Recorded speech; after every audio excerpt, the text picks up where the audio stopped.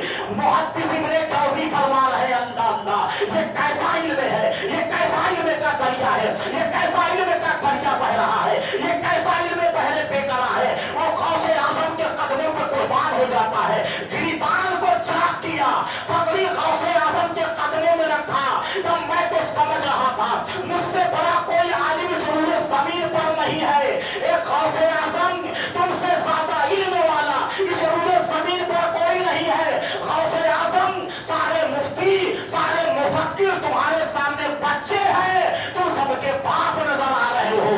واہ کیا مرتبہ, اے غوث ہے بالا تیرا, اونچے اونچوں کے سروں سے قدم آنا تیرا. سب بھلا کیا کوئی جانے کہ ہے کیسا تیرا, میاں اولیاء ملتے ہیں آنکھیں وہ ہے تلوا تیرا. یہ غوث اعظم کا یہ مقام ہے. آئیے میں آپ کو بتاؤں, یہ تو غوث اعظم کی شان ہے. غوث اعظم کی خادموں کا حال ملاحظہ فرمائیے. اللہ اکبر. غوث اعظم کے خادم جو جن کا نام شیخ بارکی تھا, اور ان کا کام تھا سرکار غوث اعظم رضی اللہ تعالیٰ عنہ کی بارگاہ میں رہتے تھے, اور ان کی بارگاہ میں آنے والے مہمانوں کو جو ہے کنویں سے پانی بھر بھر کے پلایا کرتے تھے. ایک مرتبہ وہ لوگ ان کا موڈ خراب ہوا, کہا یا غوث اعظم, کہا بولو. کہا حضور اب میں آپ کی بارگاہ میں رہنا نہیں چاہتا ہوں. کہا ہوا کیا؟ کہا حضور میں مکے جانا چاہتا ہوں, اور وہاں جا کر کے آب زمزم بھر بھر کے اور حاجیوں کو اور عمرہ کرنے والوں کو پلاتا رہوں گا. سرکار غوث پاک نے فرمایا جاؤ, خوشی سے جاؤ, تمہیں اجازت دے, تمہیں اجازت ہے. اللہ اکبر. اب وہ سرکار غوث اعظم کی بارگاہ میں رہنے والا خادم چلا. چلنے کے بعد ایک لمبا سفر طے کیا. اب سفر طے کرنے کے بعد راستے میں ایک اجنبی شخص سے ملاقات ہو گئی. نہ یہ اس کو جانتا ہے نہ اس کو جانتے ہیں. کہا آپ کہاں جا رہے؟ کہا میں مکے جا رہا ہوں. کہا بڑا اچھا ہوا, میں بھی مکے جا رہا ہوں. دو آدمی ساتھ میں ہیں, سفر بھی آسان ہو جائے گا, منزل بھی طے ہو جائے گی. چلتے چلتے شیخ بارکی چلتے چلتے